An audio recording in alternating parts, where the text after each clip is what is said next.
Welcome everybody to the Kid Casper Podcast. I'm your gracious, beautiful, blessed, beloved, and black host, the kid they call Casper. The KID in Kid Casper stands for King of Development. I'm that menace with the melanin. Reject me as I am, as long as he is still relevant. First off, I'd like to say sorry for being late. For some odd reason, my USB cord to my Focusrite wasn't acting correctly, and I had to go and search for another one. I had to jack my printer real quick to make sure that I was sounding good and everything like that. Luckily, my guest this evening is very gracious, even though she roasted me for the first 2 minutes because of my attire. So church announcements, had meetings with the ACLU today. Awkward moment where my stomach growled so loud that couple of people thought that I farted in the meeting room. It was awkward. It was funny. Broke the ice towards the end because the meeting was about 3.5 hours. It was ridiculous. I appreciate that, Auntie Maya. I really, really appreciate it because, I really want to be in a do-rag and sweatpants and just be chilled out and be relaxed, but here we are. So I think that's about it for right now. Oh, BIPOC Solidarity episode coming up as number 10 tomorrow, if I'm not mistaken. And I think that's about it as far as that goes. And I'm going to drop the intro real quick. Alrighty.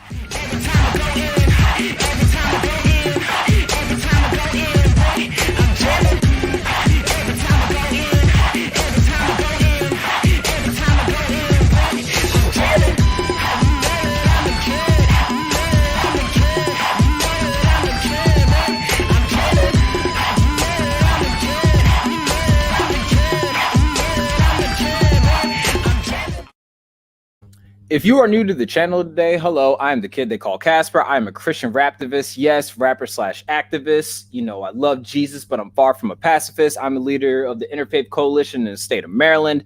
Let's see, taco enthusiast. There's a couple other things. Somebody else has said I need to add a couple of other things into my moniker. I can't really think of anything else. I'm not really that special. You know, ghostthreads.com. That's how we pay the bills on Tetelestai Incorporated, everything like that.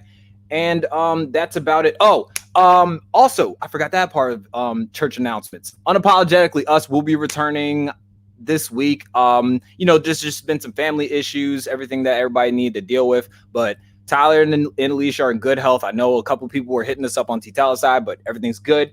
Anyway, guys, the reason I'm here today on this particular day, and I've shared the links around to everybody, is it's the month of May. I myself being part Polynesian, being Samoan and everything like that, but just identifying with my blackness pretty much my whole life, along with my other nationalities and everything, but still paying homage to, part of my bloodline and everything. And as my numbers grow up and as my influence grows, people have asked me and told me, you know what, we love what you're doing with BIPOC Solidarity. It's super dope and everything like that, but I would love to actually get to know some of the people that you've brought on there, especially the Americans of Asian descent that I've had on here. And with it, one being May, with Asian American and Pacific Islander Heritage Month, also being Mental Health Awareness Month, I thought I could have, I'm just going to call her one of my favorites because she picks on me the less, you know what I'm saying? And she probably stresses me out the least out of everybody else I've met on the internet. This is my sister, Mai she resides in California. Apparently, I just found out she lived in Rochester, and she hid that for me for the 3 months that we've known each other. But anyway, music therapist, if I'm not mistaken. I'm sitting there watching her nod her head and make sure I'm getting all this stuff right. Anyway, everybody, we got Mai Abe from California. Say hi to us, everybody. Hey, everyone. Thanks for having me. It's Abe. Abe? Yeah. I appreciate you correcting me, man, because there'd be a couple times that people get my name wrong, and I'm like, how did you botch that up? But yeah, that's what's up. Am I sounding clear and everything for you over there? You're freezing up a little bit. Yeah, you're freezing up a little bit too. Let me see. I'll switch over my internet to my phone. So that's better. What on earth? Hold on. Take your time. That's fine. Hey, you were much gracious with me earlier today. I mean, I hopped in here and you're like, hi, Casper. I'm like sweating, hyperventilating a little bit. So whatever you need to do, just give me a thumbs up when you think you're good. I can't tell if you're smiling because your Wi-Fi is frozen or you're smiling because you just love to smile. I don't know. While we get everything situated, why don't you guys do me a favor, like this video, subscribe if you aren't subscribing already, share it with the masses, share it with your local mailman, everything like that. You know what I'm saying? Let's see how it's going over there. It looks like she's still frozen, but we're gonna get everything situated, guys. But yeah, tell me how you guys are doing. Let me know where you guys are watching this from and everything. That'd be cool. We never really have issues. We never really had issues with Mai's end of devices. Okay, I think we might be good. How do I sound over there? I sound good? Better. How do I sound? You sound good. Yeah, everything seems to be working now. Awesome. What is that vegan beer that you got over there? What is that we got in our hands today? Beer is usually vegan. I just figured. Here, I'll show you. Let's see. It's called it's a strawberry sour ale, and it's by Jackrabbit. I think they're local. Yeah, Sacramento. Got it. All right, he did. So first off, I wanted to say once again, before everything sounded kind of glitchy and everything like that, I wanted to say thank you for accepting my invitation. I mean, I thought that this would be dope, not only because of requests and everything like that, but also because, you and me probably know each other the least out of everybody I've brought on the panels since I've been doing like this series of trying to close in the gap of the Asian community and the Black community. But I thought that this would be great to just kind of spotlight you. So, I don't know if I ever gave you the chance before, but tell us a little bit about yourself. Yeah, so my name is Mai. I am Japanese American. I grew up in Rochester, New York, and I've been a board certified music therapist for the past 3 years. Yeah, I've been licensed for 3 years. I started a private practice. It's called Creative Vibes Music Therapy. We work with mostly people with intellectual or developmental disabilities, teens and adults in mental health treatment, and like older adults and seniors in memory care or assisted living facilities. Got it. And if you want to do this for comedic purposes, how did I meet you, or how did you meet me? If you want to give a little background story on that. Oh yeah, I think you reached out to me. You saw one of my TikToks. I can't remember which one it was though. And I was like, "Who is this person?" Because I get a lot of DMs from like random people, especially like random men. So I was like, okay. What's this guy got to say? But I checked you out. You seem pretty legit. So here we are. I think this is our third time chatting. That's what's up. First off, it's funny because I never used to be the one to slide in people's DMs or comment sections like that. But like with what I've been doing as of lately, especially like with this part of like my content and everything like that, I've had to like break out of my introverted shell, and I'm just like, hi, would you like to like talk to me and stuff? And it's been super dope. It's been super cool, minus the fact when you randomly sent me like vegan food at like 2:00 in the morning. East Coast time, by the way. 5:00 around here. You were giving me shit for being vegan, so I was like, vegan food is not just salad. And then I got like all like worked up about it. I sent you a bunch of pictures of vegan food. I was not giving you crap about it. I just said that I can't do it. There's no way I'm going to like knock it. I just know that if somebody puts a steak in front of me, that's besides the point though. So one of the reasons I wanted to bring you by here today is because, one, love your content. I don't know if I actually said that to you before. Secondly, I thought this would be good, just to kind of hear your experience, tell your story and everything like that. Especially being, there's this misconception And I think that's the misconception has definitely been, I think everybody can kind of see it now, especially when it comes to like Americans of Asian descent, that you guys have your own struggles and everything like that. And because of the model minority myth and everything, it makes it seem like you guys don't go through anything. But I thought that this would be good to not so much be like, told you guys, but it just also allows you to have a space to kind of tell your story. So if you wanted to, tell us a little bit about, like, when I say about yourself, like, your upbringing and everything like that, if you feel compelled to. Yeah. So, I was born in Tokyo, and my parents and I moved here when I was really young. So I've basically grown up here and everything. But a lot of my experiences growing up, we lived in like a primarily white neighborhood. I was the only Japanese person in my school. So it was really hard, I think, especially when I was younger, to really embrace my heritage and embrace who I was, because so much of my life has been spent, being that Asian girl. Oh, you must be good at math. You must be good at violin. Like, you must be this, you must be that. And so much of it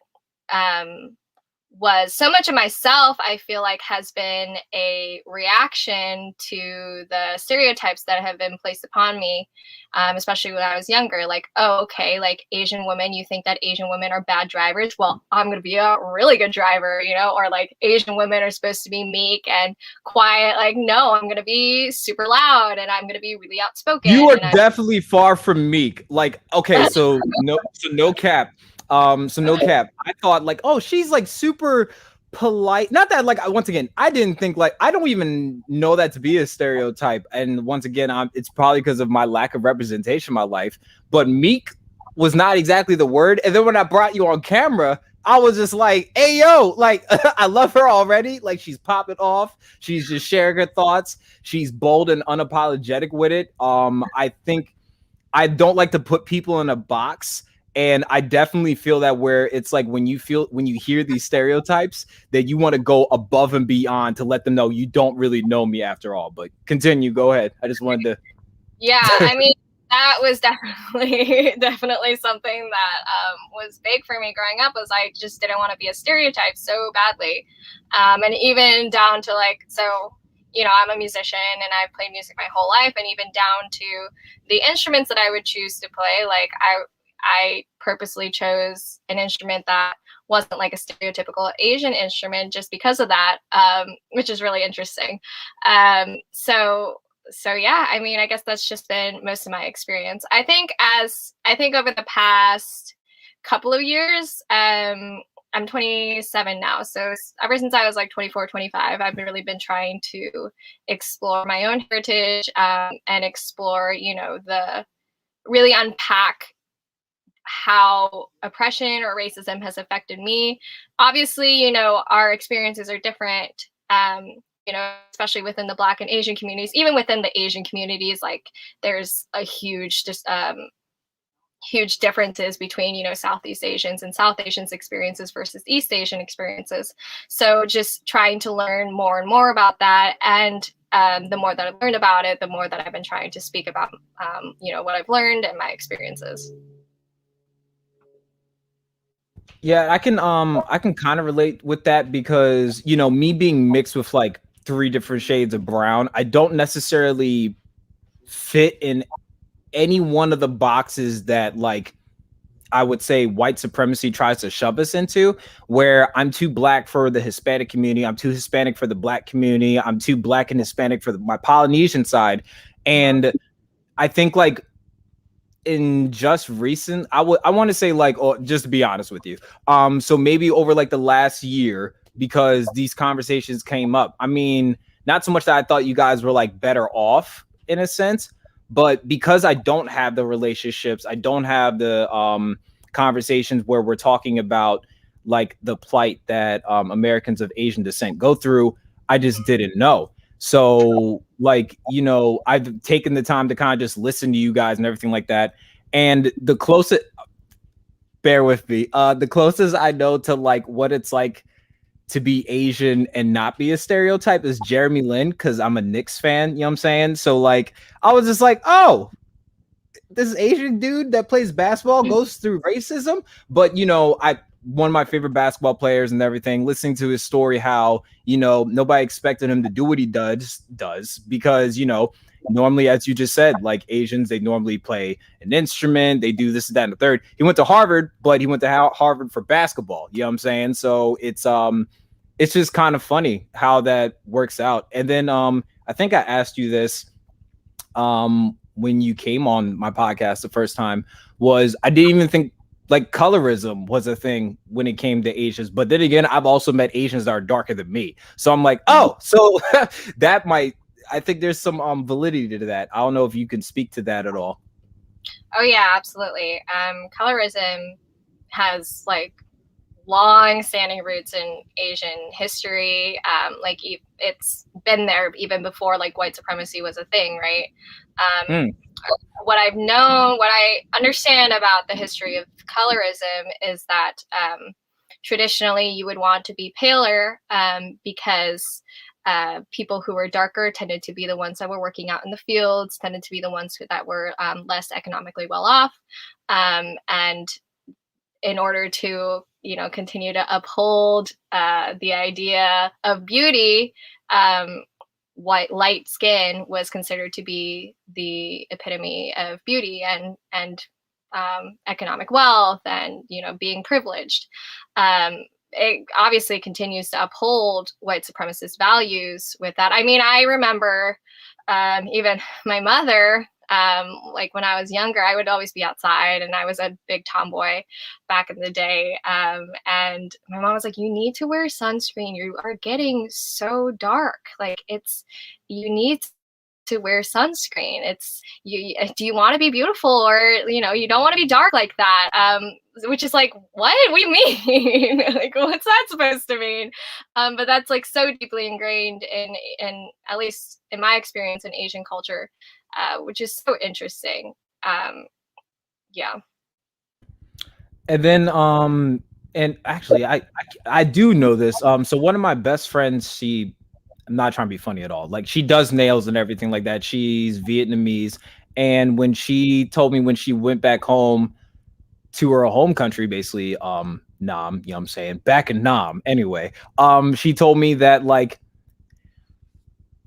she didn't fit the mold to like Asian beauty standards because, you know, I don't like to call women fat, okay? So I'm just going to preface this with, I don't call women fat. You have fat. That doesn't make you fat. I have eyebrows. I am not eyebrows. But because she doesn't have the certain body shape, and if her skin's a little too dark, she's considered ugly. And that's so normalized from, she said she heard that from like childhood to now she's 25 now. But even that, I found that to be interesting, where it's like, you guys can't even be built a certain way without being deemed ugly, if that makes sense. Yeah, I would say, you know, I can't speak for Vietnamese culture, but I know in Japanese culture, like, there is a lot of problems with sexism within Japanese culture, just in general. I mean, you see it, you know, perpetrating. I mean, people go and, you know, they watch anime, or like there's all that anime porn, and a lot of it is centered around like children, and the beauty standard in anime is like centered around children with giant boobs and a giant ass. Like, that's just like the standard of beauty, and you also have to be like extremely skinny, or, you know, and there's so much that goes into it. I do want to touch on what earlier, I think you were talking about the model minority myth. And I think that that's one of the biggest issues that Asian Americans have currently, is that people don't listen to the struggles of being Asian American, because so many of us believe the model minority myth. And I don't blame anybody for believing that, because it's been so like constantly thrust upon us that, you know, oh, look at these statistics, like Asian Americans have like the highest income, or like Asian Americans are like putting white people out of schools because they're all in like Harvard or something, and Asian Americans are so successful. How can you possibly, you know, be experiencing racism and oppression? And that in itself is so harmful, right? Because we, on one hand, we have the model minority myth and like, oh, like you guys are like the ideal minority. And on the other hand, you also have this like yellow peril, like this perpetual foreignness status where you're never going to belong. You're never going to be a true American because you don't look the part. And you're always going to be, you know, like seen as a foreigner. So I think that it's important to touch on the model minority myth in itself is just like so damaging to the Asian American experience, to Asian Americans speaking up against racism and oppression, because we keep being invalidated for our experiences, right? Like, oh, it's not that hard. You're Asian. You're the model minority. I remember that when you were sharing on my podcast, I think when we first met, you were saying like how frustrating it is that even when you speak on like what's been happening just over the last year, and obviously you, when I say like you as a people, but like just, I mean, from like what Americans of Asian descent have gone through historically, like people think just because, and social media is capturing this, but like we see it all the time now, you know what I'm saying? But I remember you being really frustrated because it seems like you're trying to like cry for attention, but you're like, no, this is actually something in which like I endure and people that look like me endure.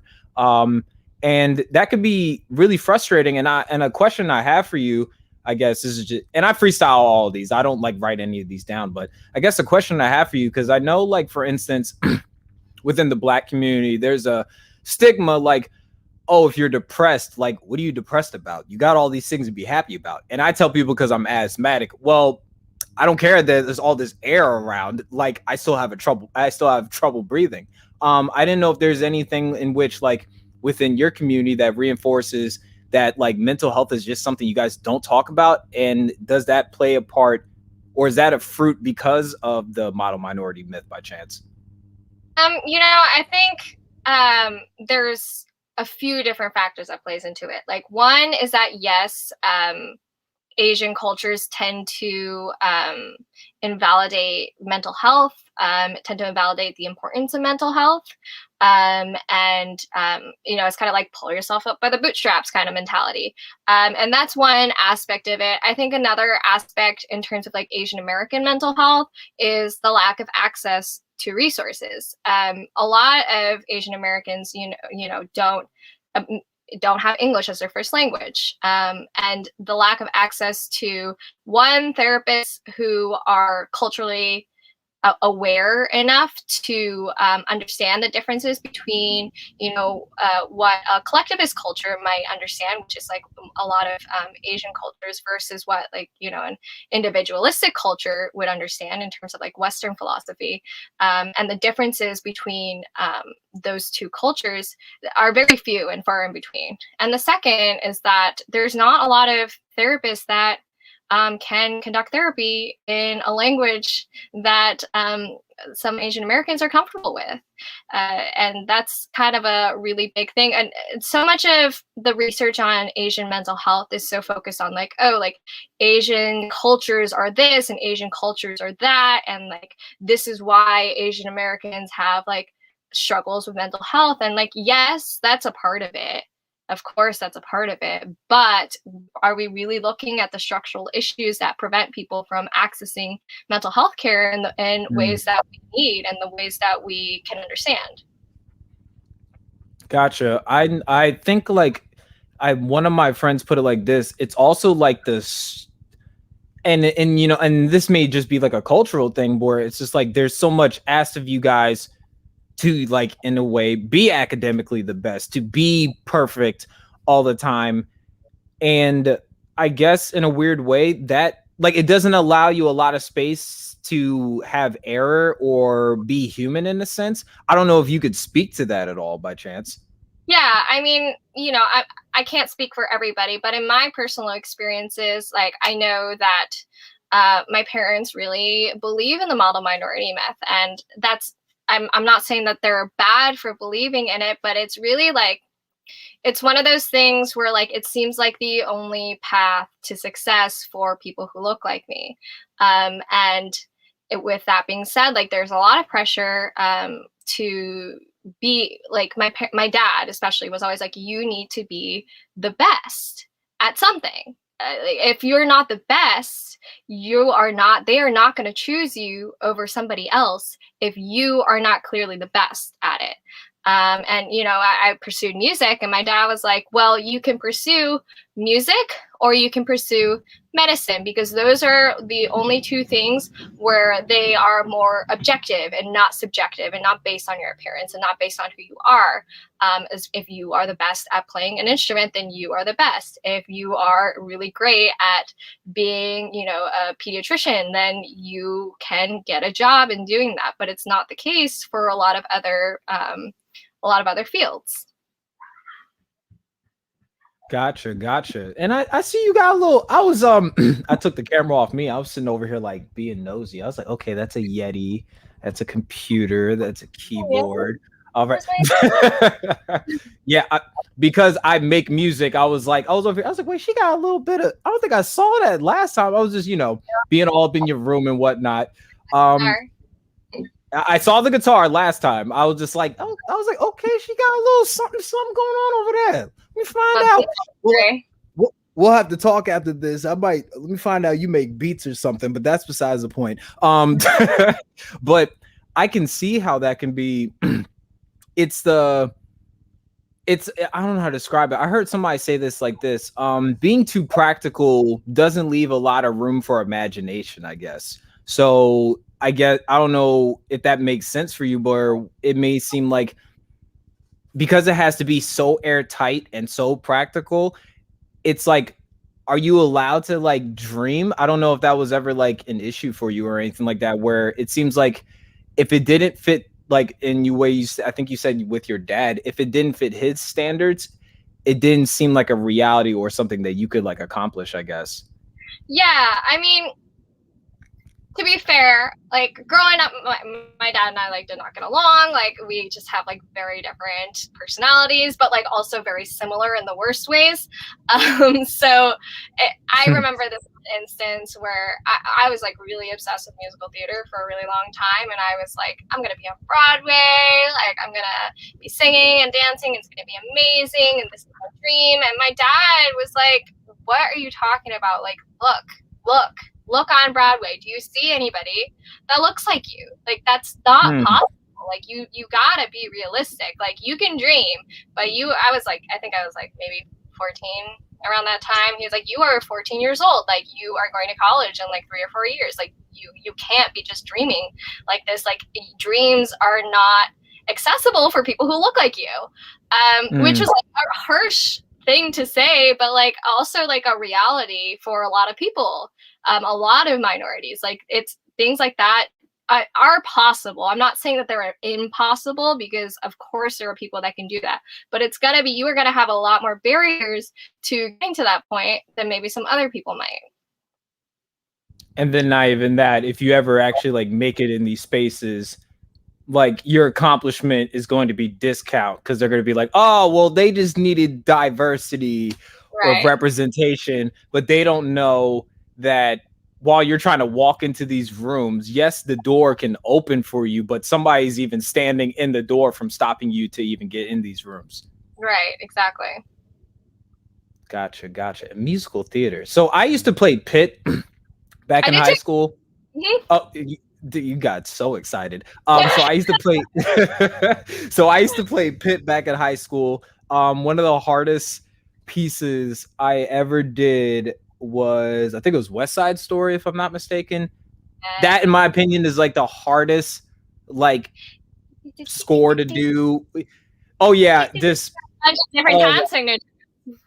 Oh yeah, 9/8 still gives me anxiety to this day. But it's funny. It's even kind of funny about that, because it's funny, as you were just saying, like nobody looks like you, but then we saw like West Side Story. They had no problem putting a white girl as a Puerto Rican in those doggone. Right.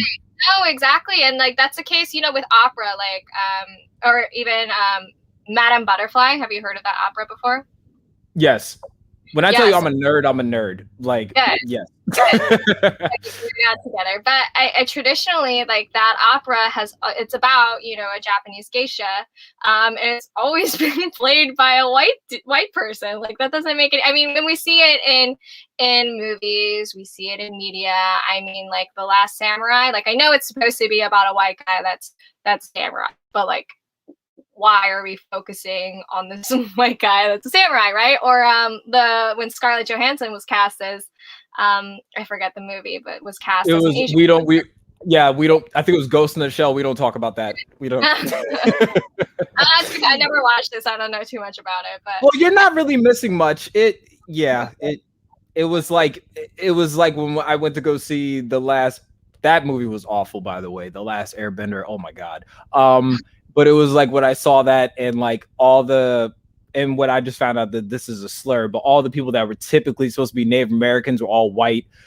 Aang was a white kid. And then even how colorism plays in that movie, because the Fire Nation were all Middle Easterns. You know what I'm saying? That they thought they were slick with that.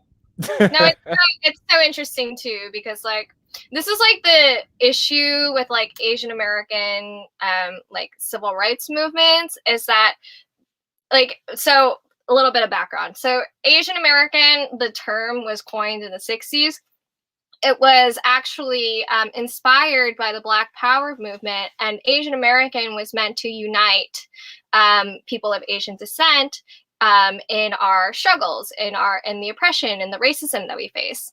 But nowadays, the issue with term Asian American is that it's just like, it's so diverse, right? Like, my experience as an East Asian person with economic privilege, like my parents are upper middle class, is vastly different from somebody whose parents were refugees from Cambodia or Laos or Vietnam, or from people who are Indian, or from people who are what is it? Or you know what I mean, but from people who are India. Like, those three categories are like vastly different experiences. And those aren't the only three categories. There's so many other different experiences that we experience. It's so, I mean, like, the colorism within that, like, you can see within like East Asian cultures, like you see on TikTok, the people who are really like big on TikTok speaking up Asian American issues tend to be East Asian creators and tend to be lighter skinned. And so that just continues to pervade and divide, even just within the Asian American community. Yeah, and it's also like, and I always tell people when they're like, well, they're Asian. I'm like, well, I need you to break that down for me, because India is in Asia. Like, when people tell me that that's why I'm still like, I just recently learned what part of Africa my people are from, because Egypt is in Africa. So I need people to like take the time to really, and I don't think people really, as you just said, and it might sound ridiculous for, you know, the white people that are watching this and are going to watch this in the future. It's important to know where you come from, because I always tell people, if you see people for what they come from, you know what they might have had to deal with. And if you know what they've been through, you might be able to help them get through whatever they've been through, whether it's like traumatic experiences, if they're trying to break, generational curses, because cultural, bondages that keep them in place and everything like that. And I think that is super, super important. That's why, like, for me, even though I'm still like learning as it is, I'm like, okay, you're this Asian. Where is that at? If you don't mind telling me, because I want to be like, it's me as I go by MrLeadWithLove on social media and everything like that. It's just getting to know people better, because I always tell people, if we know better, we can grow better. You know what I'm saying? And I think a lot of times when there's anonymity involved, people use that as a reason to like stay away, or like, oh, we're scared of them folk, or everything like that. But yeah, I think that's super, super important for sure. Mm-hmm. Yeah, for sure. So one of the things that I wanted to bring you on here for is, so we talked a little bit about, like, you coming up, you apparently was in the pit. What I'm going to ask real quick, just because, and this is my podcast. So were you in marching band by chance? Like, I need to like scale No, we didn't have marching band. What? Yeah, we didn't have a marching band. Oh my God! Why? My band teacher, we were like really good friends, but he just was like, marching band is lame. It's just lame. We're not. Wow. So do you think marching band is lame? Because I was in marching band. I just need to. No, I think it's pretty cool. Not like something that I necessarily want to do, and I just didn't want to like practice and like have practices all the time like that, which is fair. But I was in chorus, I was in orchestra, I did all the musicals, I just did everything in the music department, whatever was happening. Alto or soprano? I'm actually I would say I'm more of a mezzo. Okay. All right. I sing some alto parts, but yeah, I'm more of a mezzo. All right. I'm just being nosy, you know what I'm saying? Like, I'm just taking my time and everything like that. So, okay. So you completely judged me for being in marching band. If you were in marching band, though, what instrument would you have played? I don't know, man. You said I looked like a turtle when we first hopped in here because of my turtleneck. So in the best way possible. We love turtles in this house. Hey, yo, okay, whatever. All right, I'm gonna let that slide this time. But okay, so all right, so musician growing up and everything like that, and wanting to be on Broadway. That's interesting. And I guess like the one reasons I wanted to bring you here is to kind of talk about, which is really important, and you can take your time on this and everything like that, but not so much even just over the last year, because I don't want to invalidate your experience by just telling you, okay, I want you to only tell me about what you went through last year as an Asian, because I don't, once again, I think there's more to your experience than just that. But like, what type of things was it that, I guess, like growing up, not just so much to like the boxes that they put you in, where they're like, oh, it's got to be practical or it's not reality, whether it's beauty standards and everything like that. Tell me a little bit about, I guess, like some of the things that may have added, if you do have any insecurities. I mean, you seem pretty confident to me for the most part, but I'm not going to assume, you know what I'm saying? But tell me a little bit about like the damaging things in which, and you can speak for yourself as an individual, because just like I think the Black experience is not a monolithic experience, but like, what is it like for you being an American of Japanese descent growing up? Like, what things that you had to like deal with, I guess, growing up? Yeah. I mean, there's a lot, right? There's a lot of microaggressions.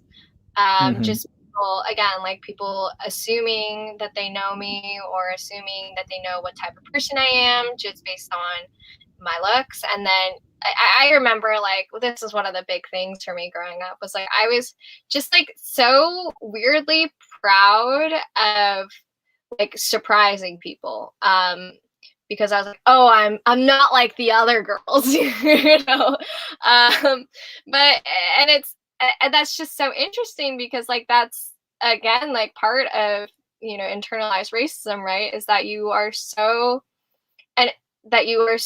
wanting to be not what people think you are, that you turn away from who you are. I mean, I am Asian, that's who I am, but I'm not, you know, the stereotypes of being Asian. And I know growing up, like, I remember this, like, I still feel so bad about this growing up, like now, but I think I was about like 7 or 8, and my mom would like pack me like little cute bento boxes and like put a lot of effort into my lunches. And like one day, so for those that don't know what those are, break that down for me. What you said, pinto boxes? Bento boxes. So bento. I mean, I'm sure you've seen those at like Japanese restaurants, but basically they're not just gonna like, assume. I need you to educate the folk. Take your time, sis. You got it. They're basically, I mean, it's just a traditional Japanese lunch. You like really boxes will have different sections for different things. So you'll usually have like rice, you know, maybe a protein, some veggies, and like little like pickled vegetables or something in it.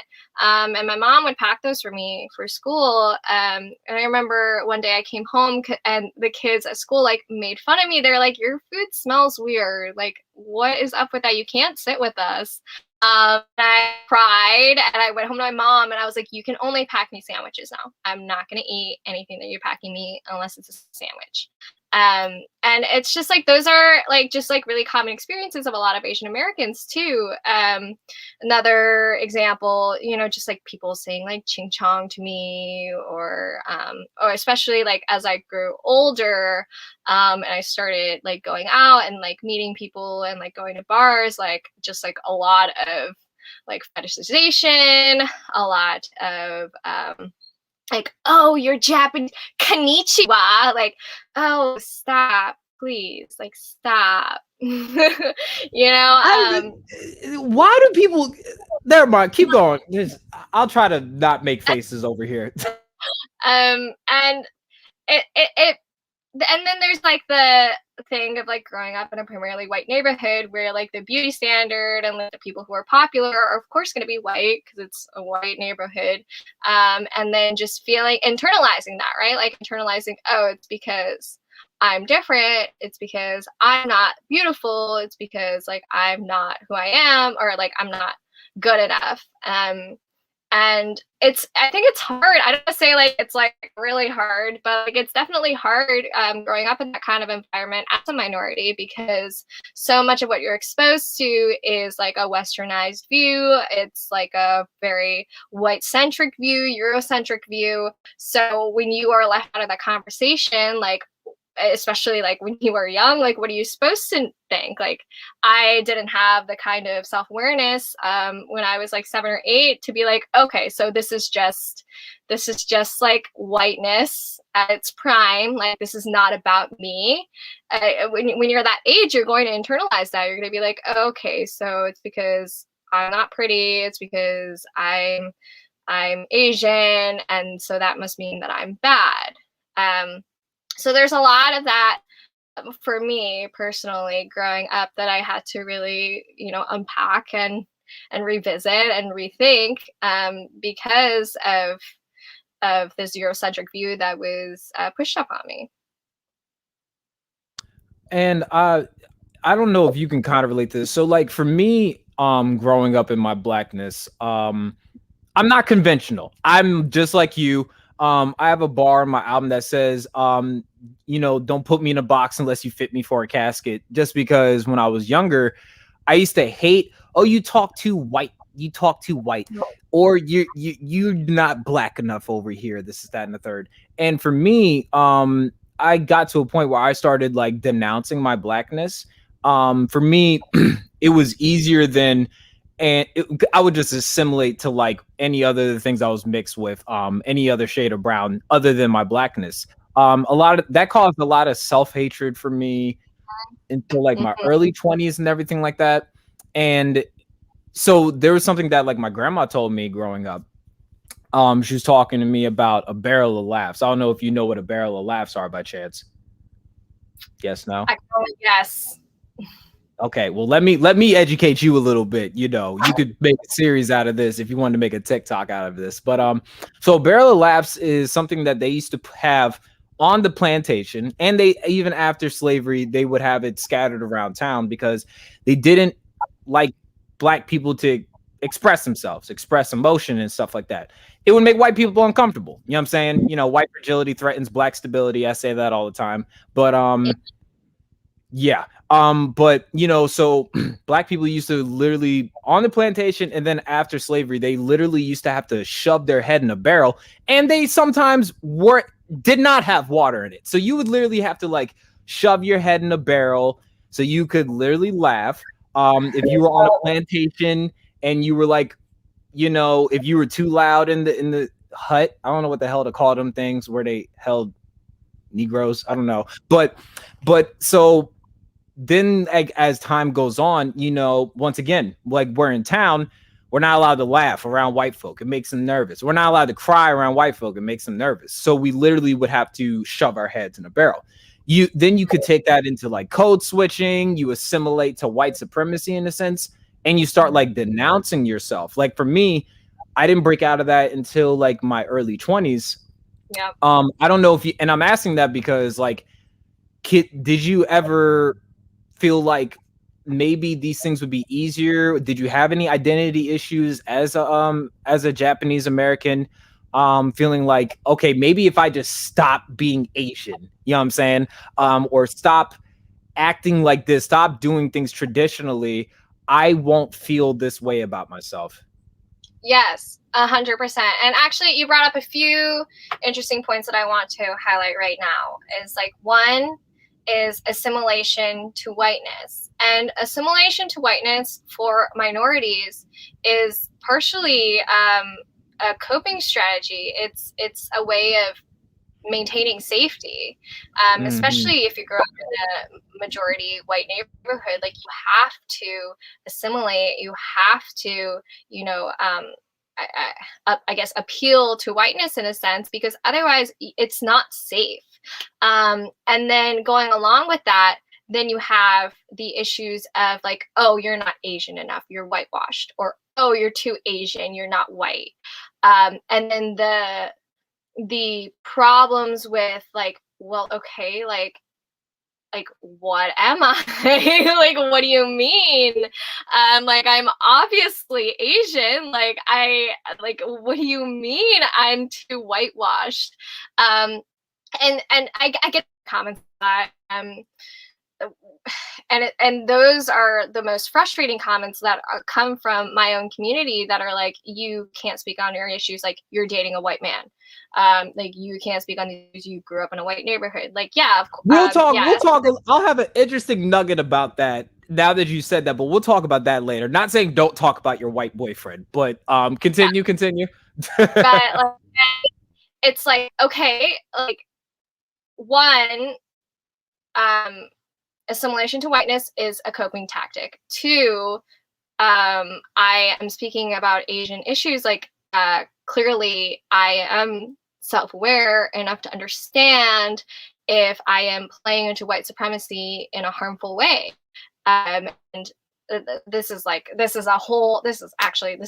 totally different topic altogether, but like the issue with like, the patriarchy, right? And that's something that minority men or men of color do not experience. And there's a lot of invalidation of women of color for their experiences, not only as a minority, but also as a woman, that a lot of men of color tend to forget about. Yeah, because I talked about this. You might remember I had her on the podcast before, Jordan Simone on TikTok, and this misconception that like for instance, like I'm a black man, but I'm a man. I know I benefit from the patriarchy. You know what I'm saying?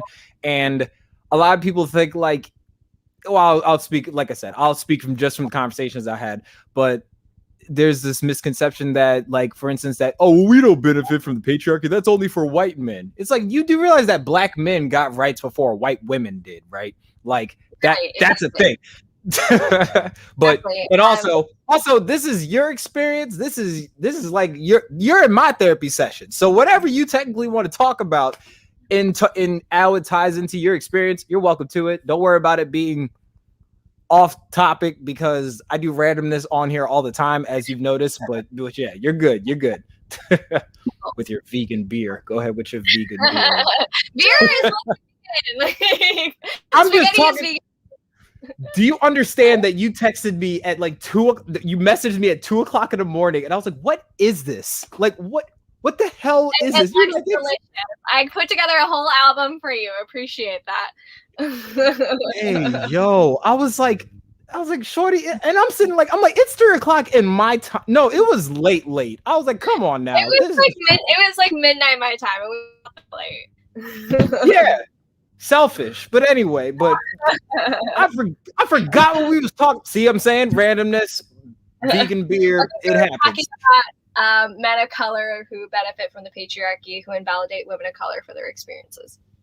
Yeah, exactly. So if you wanted to, and I don't, matter of fact, I'm just gonna let you continue. Like I said, this is you just speaking out of your experience. But go ahead, my sister. Well, I think I said what I wanted to say is that basically men of color, while yes, you experience racism, you experience oppression, and that's not okay. You forget that you still I'm not saying you as in like you personally, but like forget that they benefit from the patriarchy still, not only within, you know, this white structure that we live in, but also within our individual communities. And that's a big problem. And I think that that's a big problem that men of color tend to have, because like I see so many amazing like Asian femme creators on TikTok who are doxxed, who are harassed, who get rape threats, who get death threats solely because they're speaking out about their experiences and calling out sexism within our communities. And sexism and racism are not mutually exclusive. Like they can happen at the same time. Like you can be a sexist and still experience oppression as a Black man or as an Asian man. You better talk. Go ahead. No. You're good. The reason I brought you up here, I was like, you know what? I'm tired of getting these little 60-second clips, and I don't got time to watch you chill in your RV drinking beer, your vegan beer with your boyfriend. So I was like, hey, I need to just get her on here and just talk. But I think that's the scary thing is like, even like, for instance, and I think I think we both know, in us being, self-aware of like the climate in both our communities, I think what like sometimes that the privileged don't understand, and we can equate this to racism. We think because, and I hate when they say this, and it wasn't until a woman told me this, no cap, like earlier this year. It's not like I had an issue with it, but like the whole not all men thing, you know what I'm saying? I didn't really get the term ACAB until somebody hit me with that not all men logic. They were saying like, well, let me ask you something. When you're talking about this issue of like police brutality, me being an activist in the streets, you don't want people going like, well, there's still good cops over here. It's like, that does not invalidate what I go through as a person of color. So why would you talk to women like that? You know what I'm saying? And when they said it to me like that, it's not that, like I said, not even so much I had a problem with it, but it challenged me. And it opened my eyes to it. I'm just like, wow. Like, so now I'm like, I don't really have a problem with people say ACAB. I don't say it. But when people say it, I don't cringe as much. But it was funny that like somebody used that. They use sexism or they use misogyny to kind of understand like that structure for me. But yeah, I think that's like the big issue is, and you probably get this as you do get this because you're a double minority. You're not only a person of color, but you are a woman of color. But like people forget sometimes that like you got to go through twice the hurdles, because yeah, you experience racism, but you experience misogyny on an amplified level. You experience just sexist comments, and not to say like men don't deal with sexual harassment, the threats that you receive or anything like that, but which is primarily committed by other men. Oh yeah, exactly. Yeah. But what I'm saying is that it's not. And if you have a problem with this, because we live in this society where rape culture is normalized, and because men have been taught this way for so long that they don't see an issue with it. But then you're over here like, the fact that it's called rape culture it itself is an issue. You know what I'm saying? like, and this is another thing too, is that especially as an Asian woman, and fetishization is such an issue for us. And people are like, you should be like, why are you upset about that? Like, people want to fuck you all the time. Like, why is that an issue? Like, you are desirable. I get this a lot from Asian men. I'm sorry, but no, you're fine. It's just that I could just tell, like, my mom's about to text me in like 3 seconds because she moderates my Facebook page, then which is a streamer. She's just like, she's gonna tell me I like her. Tell her if she ever comes to Maryland, she could swim in our pool. I'm like, I could just hear. She loves when women just speak their mind, are fiery. So I'm just like, I already know my mom's over there smiling in her living room drinking wine. But go ahead, my sister. You're good. You're good. No, but it's just like, and that's what's so frustrating about it. In my personal experiences, is that, you know, we talk about sexism, and then it's a lot. I get this a lot from Asian men. You should be happy. Like, we are desexualized. Like, people don't want us. Like, people want you, and you're just over here, you know, upholding white supremacy and always dating white men. Like you are what's wrong. And like, no, fetishization is not a compliment. It's extremely dangerous, and it's implying that you are an object, a sexual object for someone else's sexual desires. Like, I'm not a human if I'm a fetish. I'm a fetish. That's an object. And I'm human first. And my sexuality, my sexual nature is a part of who I am, but that does not define me. That's not all of who I am. I have a lot of I'm a multifaceted human being. I got a lot of things going on in my life. You are, and that's why you're one of my favorite humans, because like, I'm like, yo, she is a music therapist. She talks her talk. She drinks her vegan beer. You know what I'm saying? Like, you got a lot going on and everything. And I think, like, and I can relate to this, not about the woman part, obviously. I mean, if I probably need to go to the doctor and check my pipes out if that's the case. But but for instance, like what I went through last summer with like the protests and stuff, I'm like crying, like my makeup's running, you know what I'm saying? Snotting and crying. And then like white women are coming up to me, oh, black, oh, you damaged black man. I want to just love you. And just, I'm like, it'll get up off of me. Like, please. And then like, but men will tell me, they're like, yo, you gotta go for that. What is wrong with you? Are you like gay or something? I'm like, no. I'm like, nigga, that's not flattering at all. Like, no, I'm not. That's like such the idea that the fact that someone desires you sexually is a compliment is a huge problem. As like that's so dehumanizing, right? Like I don't like sure, like occasionally, like when I had a hoe phase, like, yeah, if you wanted to just have sex with me, that's cool. I just want to have sex with you. But like, that's a consensual thing, right? Like, I was hold on, Sister Maya, there's somebody sleeping in the back of the church. I need you to say that part one more. Not that you're not, I'm not gonna call you a hoe. You're a human being. But the consent part, there's somebody wiping crust out of their eyes in the back of the church. You mind saying the consensual part one more time, please? If somebody only wants to desire me for a sexual relationship, that's okay, as long as I am consenting in that. And there are times where I consent to that, and there are times where I do not consent to that. I do not consent to being sexualized 100% of the time. Like, and you will know. I will let you know when I want that.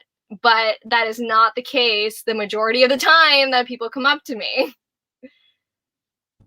Yeah, I definitely get that, like I said. And I think it's, and you know what, you could probably attest to this because we talked about this in length on the episode, the second one I had you on, when we were talking about like the Atlanta shooting. It seems like when they're, I mean, you know, you probably seen this, if not for like what happens to like my community, but like with you guys, and like we see this all the other time when you guys are being brutalized, they always want to humanize the assailant and then dehumanize or just straight up demonize like the victims. Like, yeah, to me, and I'm not right, like, oh, they were sex workers, so like they basically suggesting like they deserved it. nobody has any evidence that they were sex workers, first of all, but clearly the media and the person that committed that crime like had this idea, this stereotype that Asian women who work in massage salons are sex workers and therefore are deserving of this type of treatment. And like the thing that like it makes me mad when people say stuff like that is like, and this is important when we're talking like mental health, for instance, like okay, so I have bipolar 2 disorder. I knew I was depressed by 5, you know what I'm saying? Like I learned about Emmett Till at 5 and that pretty much ruined my life. But I go through all these things, and regardless if I'm having an episode or I'm having a bad day, that does not excuse for me to act like a jackass. You know what I'm saying? No, and I feel like will get demonized as a Black man. You are going to be the one that's demonized in those situations, and that's what's not fair about it. It's like every time a white man, commits a crime, kills, kills a lot of people, they are seen as a lone wolf. They are just like, oh, he was just having a mental health day. He was just having a bad day. He's just a lone wolf. This isn't a pattern. When it is a pattern, like, why are the majority of school shooters white men? Why are the majority of mass shooters white men? This is a pattern. You try to get me fired up. Look here. I'm just gonna text. So I'll tell my mom, hey, Mai and her boyfriend are allowed over the house to swim in the pool, by the way. Because I say this all the time. I'm like, yo, you never see people that look like Mai, I have to send you the article, yo. Like there was literally like something just happened like a couple days ago. Not even a couple days ago, like literally, was it Monday? No, it was yesterday. Somebody drove a car through the police station around the corner from my house. It was a white dude. It was after he threatened the cops. He said, I'm gonna kill you. I don't know if he said it just like that. In my head, he sounded like that. And then after he did that, but after he did that, he drove his freaking car like Medea in the Tyler Perry movie through a police station. They tased him afterwards. Yeah, Kyle Rittenhouse got a burger. No, that was Dylan Roof. Oh, Dylan Kyle Roof. Rittenhouse got bailed. They're all the same thing, you know what I'm saying? Have it your way, little Dylan. Kyle Rittenhouse got bailed. There's a difference, but yeah, it's just like, and like you see this with like Muslim Americans too. If a Muslim American, commits a crime, oh, they're a terrorist. We gotta ban all the Muslims for safety. Well, we should ban some white men. Should ban white men because I don't feel safe around you. Hey yo, oh my goodness, somebody's gonna. My sister's the moderator in YouTube. In case somebody hopping here getting stupid, we're kidding, not kidding at all. But but I want to circle back to like the Atlanta shooting, for instance, because I remember.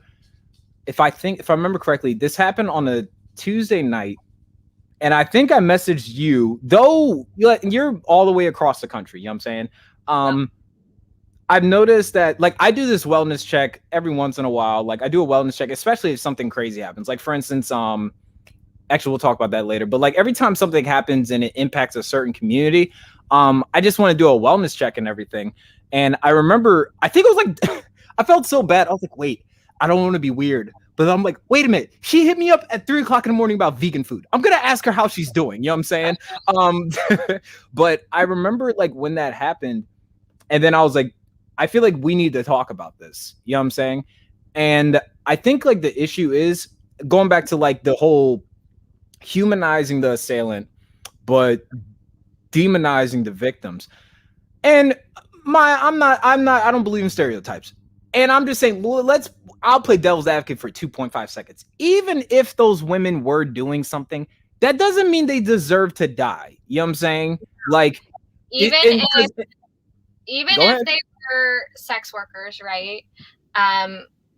Like that doesn't mean that they deserve to die. And this is another issue, but like we really should be decriminalizing sex work because it's not safe right now, and it's not going to stop happening there's constant demand for sex. I mean, we see this.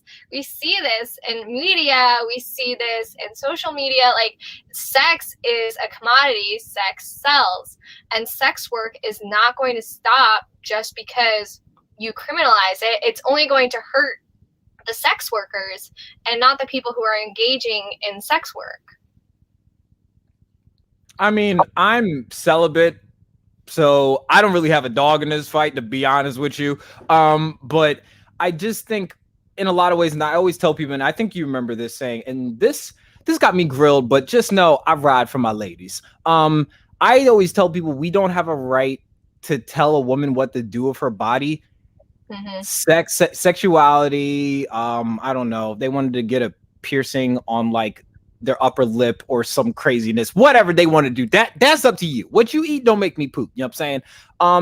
But I feel like what's dangerous in this man's world, when we tell a woman what they can do with their body, we tell them that they don't own it. So like, I'm all for that, meaning like, look, I don't want nobody bagging and tagging me, telling me what to do and everything like that. And I feel like the fact that we even have the gall to say that, it lets us know that there is an issue, if that makes sense. Like, the fact that I even have the balls to say, well, you can't do that. What makes me think I'm allowed to tell you that? You know what I'm saying? So I agree. Like I said, me being celibate, I'm good. You know what I'm saying? I'm on Christian Mingle. I'm even though there's a lot of Trump supporters on there, that's besides the point. But I definitely agree with you there, because it's just like, it goes back to that whole like dehumanizing thing, because, and like I really wanted to touch on this, and I wanted to get your opinion on this, is like a lot of people wanted to focus on, and even if so, that man drove past like 8 different like spas to get to that spot, you know what I'm saying?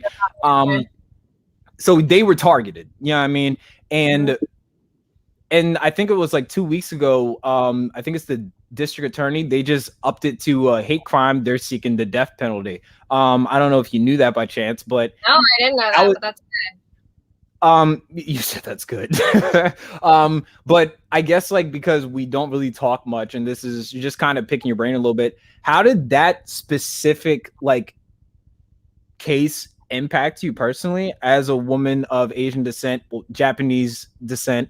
I want to be specific, you know what I'm saying? Because Indians are Asian too. But how did that event impact you personally? Well, I was like, I fucking told you. I said it. I'm sorry. I'm sorry for swearing, but like look here. I told you off rip. You need to smoke a blizzy. You need to drink a vegan beer. Do it what you need to do. Just don't get naked. That's all I ask. You need to cuss, girl. Yeah, just don't. Like, I've been saying this for so long. Like, it's just like, it was like, I saw this coming. Like, I can't believe y'all didn't see this coming. Like, I've been talking about it. But also like, it just like breaks my heart. Like, I did cry. It was like so heartbreaking, because like, those women could have been my mother. Those women could have been me. Those women could have been, you know, just like anybody like me. And that's what's so scary about it. You know, like I called my mom the day after. I was like, you really need to protect yourself. Like, she lives in Texas, but I was like, I mean, I know you don't go out or anything, and I know you don't really like leave the house a ton, but like, you really gotta protect yourself. Like, it is not safe out there. And I'm sure you understand this as a Black man, like how scary that is, to understand that like the people who are supposed to protect you are not there to protect you. They're there to protect the status quo. And that's a really terrifying thing that like I really had to come to terms with. And with like some of the women, they had kids, they were like just like 17, they were 15, they are alone. Like, that just like breaks my heart. And on top of that, where people were invalidating the Asian American community, saying, oh, it's not fine, you're just having a bad day. Like, oh, it's not what you think it is. It's so frustrating. Yeah, because in a sense, it's like I always tell people, intent doesn't negate hurt. Like, they're still twice as dead. at the end of the day. You know what I'm saying? And I think like what ends up happening is we hear more about the assailant story than we do like these women. Like, for instance, I didn't know they had kids. Like, you're just now telling me this. That's a sad thing. The fact that I know what church this boy went to, you know what I'm saying? I know what church he went to. I know his parents were the ones that turned him in. All these things, but they don't focus on the victims. Why? Because they painted you guys to be not you guys, but the people that were afflicted, the victims in this, they painted them as the bad guys. It's like, well, he was just liberating himself of his sexual demons. I'm like, well, he needs to get off the Pornhub. That's what I think, but that's besides the point. Like, and his mom needs to take his lotion from him. Once again, just ew. Yeah, I don't bite my tongue on here. But I just think that was so disappointing. And even now I'm trying not to get emotional, but like I relate to that so much though, because like, even like, for instance, like when people, like when they brutalize people that look like me, they spend so much time trying to paint the person that is dead, that can't even share the story. They deserved it. And that is what's fucked up about it. It's like so much of the stories that we hear about police brutality, about this hate crime, they paint it so that people think that they deserved it. And nobody deserves to die. I mean, look at like Micaiah Bryant, right? Like the fact that people like, even within the Black community, even within the Asian community, that so many people are like, well, she was about to stab somebody, so she like probably deserved that. Like, no, nobody deserves to die. There were so many other options, and look at the structural issues that like led to that. Look at the foster care system. Look at how we're breaking up families within the foster care system, even families that look at poverty. It's just like so like. So I don't even have words for it. It's a lot of people they always look at the end result, I always say, but there's so much nuance that like that plays into part of that. I got in an argument with somebody the other day. Matter of fact, I might even ask you your thoughts on this, but we'll get into that a little later. But it's the fact that like they're willing to do that. It's like you have even lamented the fact that somebody's child is gone. Not they made her a lot older than she was, talking about Micaiah Bryant. You know what I'm saying? They made her like, they made it out like she was like 20 years old. They're like, well, look how big she is. And I just said, like, you know, I mean, I'm the exception to the rule, but like I have a cousin that was 200 pounds and he was 12 as a Samoan. You know what I'm saying? A child. Right. Like just, that's not okay. Like I looked at the video, I watched all the footage, like I really like, and it's just like so shocked. And this is like, again, like I heard Jordan talking about this, but like she was talking about how frustrating it is that the Black men in the community are not supporting Black women within this, because she's saying like so many of them are saying like, oh, she deserved it. And like, no, there are so many other options. She called the police like I think not only that day, but previously. And if they had done something about it before, then this would not have happened. And it is frustrating, and that like kind of goes into the patriarchy and how men of color benefit from the patriarchy, and that the women are just left behind. No doubt, man, for sure. And it's just sad. It's like I do everything in my efforts, but this is why I don't mind. Like I have these, I don't know how to say this, and hopefully you don't take this the wrong way.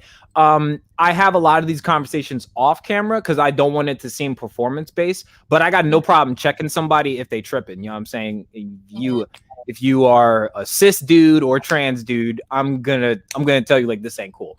But I'd much rather amplify you guys. You know what I'm saying? Where it's like, look, I could tell you all day, but you need to hear and you need to listen to the pain in like these women's voices, because this is a problem. You know what I'm saying? Yeah. And we can't. And like, sorry, go ahead. I was just saying, like, I always say, especially when I'm talking to like brothers in my community, is like, you know, we can't tell the white man to get their knee off our neck if we're not willing to take our knees off our sisters' necks. You know what I'm saying? And it goes back to like, it's all about like intersectionality. I don't know if I even said that right. English is not my first language, by the way. But yeah, that's why when you were saying like, oh, I think you said Tokyo. You said Tokyo. Yeah, I was just like, I'm not from Tokyo. Like, I'm from Kansas, but I grew up with Samoans, so it's just like, and I'm dyslexic. I was just like, you know what? Never mind. I'm not gonna get into that right now. But I think that's what we need people to understand. It's like it goes back to what that famous quote always says, you know, a threat to justice anywhere is a threat to justice everywhere. And none of us can be free unless all of us are free. So that means that though that you are the oppressed person in that version, you need to make sure you're doing everything in your efforts to make sure you're a good accomplice across the board. That way we don't even need the terms accomplices and allies. We could just say, okay, cool. Now we can get to the root issue. And that just kind of bleeds into like our next subject. So I think it was like what? Okay, so 2016. I'm not going to say his name. If you want to say his name, completely up to you. But 45 gets in office. He told Mexico, y'all are dirty. You guys send your rapists, your drug dealers, your murderers. We're gonna build a wall. Y'all gonna pay for it, but we're gonna build this wall. You know what I'm saying? Did you just choke on your vegan beer? What is that? Is that what happened? No, I just sit down. I didn't choke. I don't think so. I thought I just did like a really long exhale. It was like the last sip of it. I was like, I just hope you're okay. Like I was just like, and then like your camera glitch. I was just like, did she just die? Like, oh my god. But okay. So, but 45 gets in office. He's awful. I found out he combs his hair over in 3 different directions. It looks ridiculous. It makes my dyslexia hurt. It looks awful. And then the pandemic happens. He called COVID-19 the China virus, you know what I'm saying? And that turned the heat up on you guys.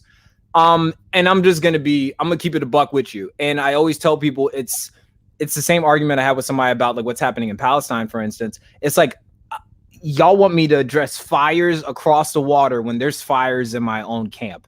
I'm keeping it a $1.50 with you. I did not know y'all were being brutalized for COVID-19, or better yet, 45s weaponizing COVID-19 until maybe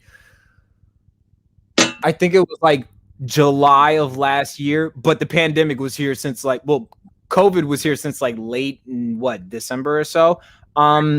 If you wanted to kind of talk about that a little bit, like what was that like for you? Because I mean, like I get it. You know what I'm saying? Where somebody's just like, ugh, you are sickness. We had it with Ebola. You know what I'm saying? Like I understand, but it's not funny. But I remember people coming out of nowhere going Ebola, and I'm like, you're a jackass. But talk to me a little bit about like what that was like for you. What were you going through mentally, emotionally, and also, once again, if you want to address 45, that's completely up to you. But if you wanted to talk about like what impact that had on you in your life, the screen is yours. Yeah, I mean, personally speaking, I haven't experienced anything where I felt that I was in danger, which is great. Also because like I don't go outside that much anymore, and so I've been lucky in that sense. But I called it. The first time I heard somebody say that, I was like, do not say that. Like, that is dangerous. That is not okay. It's going to lead to something that is harmful. And of course, nobody listened to me. Actually, that like brings up a good point in that the thing for women of color is that so many people refuse to listen to us. One, because we are minorities, and 2, because we're women. So it's like doubly like people don't care to listen to us. And I've double minority. Yep. Double minority for sure. I've cried about this to my partner a few times, because like as a white man, like he has access to people listening to him more. And I've experienced this before, like especially with his friends from back home, just like where I will say something and like nobody will like really acknowledge it, and then he will say the same thing and people are like, oh, okay, yeah, that makes sense, like, yeah, you're right, yes. And like just like how I've seen that so many times, like where a woman will come up with a good idea, and then not even just a man not even man from the island of Caucasus, but just a man in general will say, yeah, I'm sorry. But just when a man says, they're like, that sounds good, they affirm him, they validate him and everything like that, and you're like, you just wait a minute, I just said that. I said that like 20 minutes ago. My goodness. Yeah, and like he is so great, and that he is like very much on board with everything that I'm talking about, and will speak up about these things. But like this is another thing too, that I think needs to be said, is that we do need men and people on board with what we're talking about as women of color, because like the unfortunate reality is that people just like straight up are not listening. They don't care about what we have to say. And like I want to change that, I do, but like in the meantime, we do need people like men and white people on board with what we're saying, because like people are just not willing to hear what I'm saying. People are not willing to hear what Black women are saying, what Hispanic women are saying. But if somebody else is like amplifying our voices, or is like, hey, I learned this and we need to talk about it, then people are so much more willing to listen to it. And it's just like so unfortunate, but it is like a reality right now. Yeah, and that's something that I've learned. Like, I think I sent you a video of this, like this, I'm not going to call him fat. He has eyebrows. He's not eyebrows. But there was this larger gentleman that was a pastor. And he was saying all these misogynistic things, but he's a pastor, you know what I'm saying? He's a Christian. So me, myself, felt compelled, 1, because I'm a man, and 2, I'm a Christian first and I'm a man second. Well, I'm a Christian first and a Black man second. But I was like, yo, this is an issue. And I didn't grow up in a church, so I didn't really know about misogyny within like Christian circles. But I was like, yo, this is a legit problem, because the misconception I've learned, especially with like toxic masculinity, and I can only imagine it runs even deeper being a woman of Japanese descent. Like because they think, oh, well, you're a woman, you could just, pardon me if this sounds kind of like harsh or like brash, but like, oh, you could just sleep your problems away. You know what I'm saying? Like you could just do this, that, you know what I'm saying? And I'm not trying to like throw that on or accuse you of it. Yeah. I'm not trying to like accuse you of that any means, but like, that I've learned that's like that's a assumption where they're like, oh, well, man, if you're pretty, like you're a girl and you're pretty, you could just sleep your problems away. But that's not true. You know what I'm saying? Right. And plus, the fact that you have to do that is the issue. So even when you hear the language that like men use, I'm like, do y'all not get it? That even when you say that out loud and it doesn't register in your brain that is a problem, like that's awful. But go ahead. Yeah, I mean, it's just it's tough. And like so often, you know, like women of color get invalidated, like, oh, you're hysterical. And like this is another thing too, is that like white women also can be very dangerous to women of color's movements, right? Because like they're like, oh, girl power, girl boss, like girls, like we like stand for girls. And like, do you stand for girls? Because the second a woman of color says something that you don't like, you burst into tears, or you invalidate them, or you say, hey, like you could just say that a little bit nicer, like you just need to be nice. No. I hear you, because I was telling. No, and I'll double down on that. I tell people all the time, like, a white woman's tears is one of the most dangerous things in this country. You know what I'm saying? Like, especially if somebody like, oh, you seem a bit aggressive. Like the fact that, and like, I'm acknowledging that you are a double minority, but like, you know, white women can be. A white woman can be assertive and be marked as spunky. You guys are assertive and your B words, your C words, all this other stuff. It's just like, that's trash, yo. My goodness. Yeah, it's really dangerous to, you know, women of color. Like, yes, solidarity with women, absolutely. But we need intersectionality within feminism. And what's great about I think that feminism is so wonderful because it's not just about women. And like so many people have this misconception that it's just focusing on women. And like, no, it's so beneficial for men too, because it's the patriarchy is damaging and harmful for men, for men's mental health, for men's like self-awareness, for men's emotional intelligence. Like the patriarchy is what's damaging like men's ability to be in tune with like quote unquote femininity because they're so afraid of being labeled as like too feminine or like not masculine enough. And that's a product of the patriarchy. That's why feminism is so important, because it's so beneficial not only for women but also for men. Yeah, it's the equivalent to like when I tell people like anti-racism is necessary. Why? Because of racism. You know what I'm saying? So I definitely get that for sure. But yeah, I just that's just terrible. Like when I say like it's terrible, like that's why like I'm so willing to like I don't know if you want to be added to this group chat, but like I literally am in a group chat with like all of like my sisters of color I've met through the TikTok universe. And I just sit there and I listen to them and I'm just like, Godmen suck. And I'm just like, you know what? I want to be involved. I do. I want to be a part of that. Oh Lord Jesus. Well, we'll talk about this offline, but my goodness. So I wanted to touch on this because this seems to be an issue in my community, and I guess, and you kind of touched on it a little bit earlier.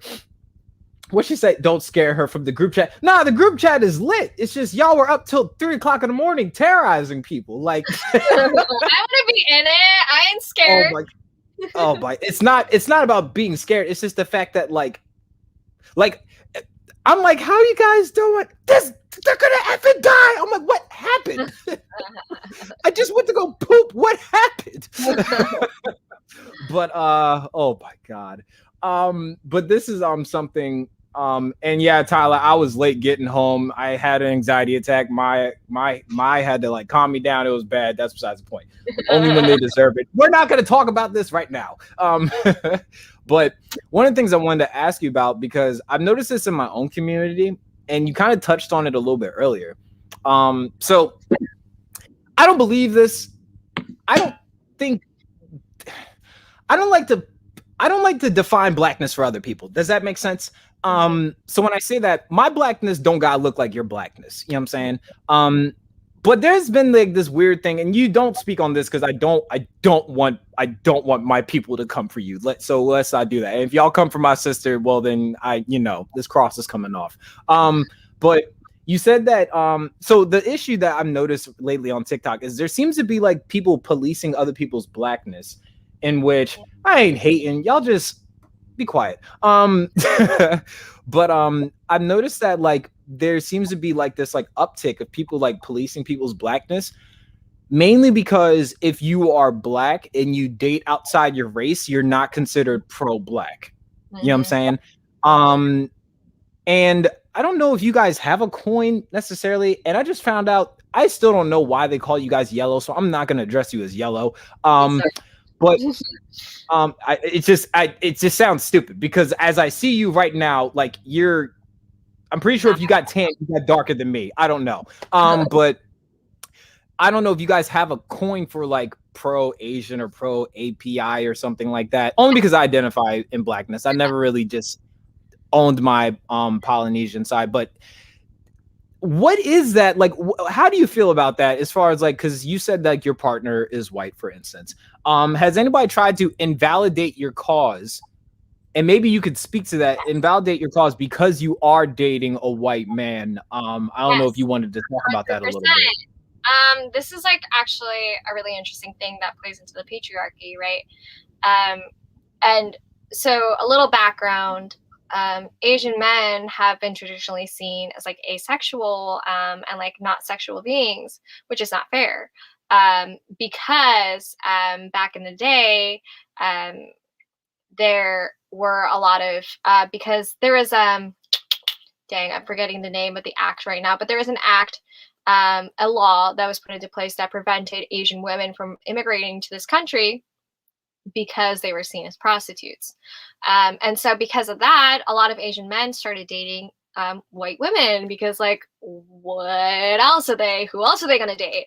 And because of that, there became, you know, a lot of controversy around that. White men were threatened, and then they started passing around this myth that Asian men, you know, are asexual and not sexual enough. And on the other side, Asian women have been hypersexualized and fetishized and seen, you know, as like prostitutes or sex workers. And so there's a lot of discord between men and women within the Asian community because of that. And then also, like Asian men love to bring up the statistic that like Asian women and white men couples are like the highest like couples in the country. So like Asian women are the reason why Asian men are deemed as asexual, and they're the reason why Asian people are viewed as such because Asian women are dating white men. And now, yes, and I have 100% gotten a ton of comments just being like, oh, you're dating a white man, you don't know what you're talking about, like you're not Asian enough, you hate Asian people, like you hate yourself, you're a self-hating race traitor, you know, whatever. And that is like, okay, so you are trying to place your idea of Asianness onto me, right? And I see this a lot too. Like, oh, you're white passing, so you don't get a say in like what an Asian issues, or you're white passing, so you don't get a say in Black issues. Like, they might be white passing to you, but they're not white passing to white people. Like, and that's very clear and that's very obvious. I'm gonna let you know right now, like my sisters that are in this group chat I spoke of, they're about to blow up the comment section. Like, yes, girl, yes, like because we talk about this all the time. But go ahead. And it's just like, hey, like if I am speaking, like, of course there are going to be interracial couples that are problematic and that continue to play into white supremacy. Like that's always going to happen because like that's the standard that we're living in right now. But of course, like, yeah, yes. But like the issue with your Black and white thinking is that you refuse to acknowledge that Asian women, especially women who are outspoken on social media and like outspoken on TikTok or whatever, who do speak up about Asian issues, that they are able to, they have the self-awareness, they are able to determine whether or not they're playing into white supremacy or whether they're not. And that's the case, of course, with like a lot of minorities, is that we do have the self-awareness to do that. And the issue again with like Asian women and Asian men is that like Asian men love to harass Asian women every time they speak up about issues, like, oh, you're probably dating a white man. When, you know, on Reddit, Asian men are crowdfunding an Asian man, white woman porno, which is just playing into this idea that like whiteness is ideal, and that you know what I'm saying? Like that doesn't make any sense to me. I don't know anything about porn, but go ahead. I mean, like that's what's happening. And so I think what's so interesting is that like people fail to see the nuance within situations. Like you do not know my relationship. You don't know other people's relationships. Of course, there are relationships that continue to uphold the system of white supremacy. And of course, that's going to happen because that's the standard. But with that being said, you have no right to tell me that I'm playing into white supremacy when you don't know who I am. You see what I talk about. And that's like a pretty ridiculous assumption to invalidate all the things that I'm saying because of who I'm dating. Like I thought the whole point, right, of like anti-racism is that like we should be free to make the choices in our life that we want to without any barriers. And that's not happening right now. That like people now seem so focused on like tribalism. And like if you're not within our tribe, then you don't belong. And that's harmful. That is just as harmful. It's harmful for women. It's harmful. And this happens a lot with mostly the women in the communities. You know, like if Asian men date a white woman, they're like, yes, like you get it. And Asian women dates a white man, like, fuck you, you're a race traitor. You hate yourself. You hate Asian people. And I've seen this with Black women too. Like if a Black woman is dating a white man, then like, oh, like, fuck you, you're not Black enough. Like, I don't understand issues. And I think that that's just taking a whole step back in this movement. Yeah, it's I think the thing that's annoying about it, and I always tell people, representation has nothing to do with agenda. Why? Candace Owens. That's all I gotta say. And then if you want to go a step further, I mean, I don't want to know this kid's name. He's kind of a tool bag. I would love to have him on here just to debunk him altogether, but I don't know enough about Asian rhetoric, so I'm not going to. But like I've seen like there's an uptick in, for instance, with like Asian conservatives that are like, oh well, you know what? Maybe if my people had different masks, they wouldn't get assaulted for being Asian. It's like, so you're telling them that they need to whitewash themselves to not be assaulted for being how they were born. That's and then stupid. telling them that they are self-hating race traitors for doing so. Mm-hmm, exactly. So it's just, I think, oh my goodness. She said, yes, I want to be in there. Jesus. But yeah, man, I think that's and I've gotten that too. I mean, I don't want to compare boo-boos and say men got it worse or women got it worse as far as like, oh, if I date outside my race. I just think that's so dumb because like, you know, you obviously we see color, yes. But 9 times out of 10, if I'm going to be with somebody, it's because of personality traits. You could look like a 10, but your personality is a -4. Then I don't want to deal with you. You know what I'm saying? Right. That's just it. I just get so many Asian men, like, you know, because I make videos about white supremacy and the impact of white supremacy, and they're like, well, you can't talk, like you're dating a white man, like you are just playing into white supremacy, like you don't know what you're talking about. And like, no, like I'm Asian first before I am, you know, whatever you think I am. I'm Asian before like then that counts more before like, you know, who I'm dating. And that is irrelevant to the conversation. If I am playing into white supremacy, you would probably know I would not be speaking about these issues. I wouldn't be aware of the problems within these types of conversations. It just doesn't make any sense to me. It's just it's just incredibly misogynistic. Absolutely. And then not even that. It's like, I think you said it earlier.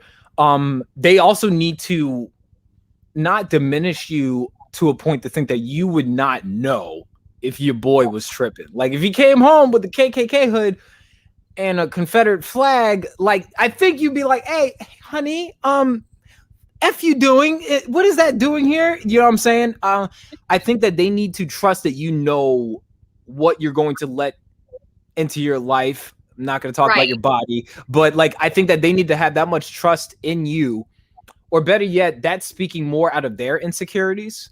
Right. You know what I'm saying? That's more of a sexist issue, right? Like you don't trust women to make the decisions that are best for themselves.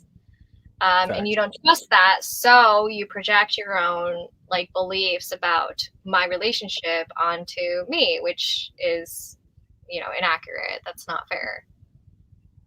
Yeah, I think that's super important. Yeah, because I've been it just makes me mad. I'm just like, yo, I guarantee you guys would not be happier if she was dating an Asian dude and he was a piece of you know what I'm saying? I guarantee you would. So exactly. And like, based off your comments, if you want me to date, like, you are not making me want to date you. Because like, why would I want to date somebody who's commenting shit like that on my posts? Like, no. What are you trying to prove here? Yeah, it's just dumb, man. It's just like that's when I say headbutt a knife. Like, I have no words for you, just headbutt a knife. Just go away. Just go away. Yeah, that's so one of the things I wanted to talk about, especially since it's mental health awareness month and everything like that. I think that this is a very important conversation, considering that, us being people of color, but you're a therapist, you know what I'm saying? I'm not going to invalidate what you know knowledge wise just because you're a music therapist, because I'm not a music therapist. Like, I make beats. I make beats and I rap, you know what I'm saying? But one of the things I want to talk about is like the importance of, self-awareness, mental health awareness and everything. Because as we talked about earlier, like, the reason that we need to talk about our experiences, because we need to explain to people that what we go through is not normal, but it's being normalized. So one of the things that I wanted to ask you, and I also want people to chime in, I think this would be really important. I think I told you that we were going to have this too. People in the comment section, if you do have any questions for Mai Abe, that's how you pronounce your last name, correct, my sister? Abe. Okay. What I say earlier, Abe? I was completely wrong. A lot of people say that. Tyler, can you leave me alone? I was late. I had a meeting. Nigga, I'd be in a do-rag and sweatpants right now. My goodness.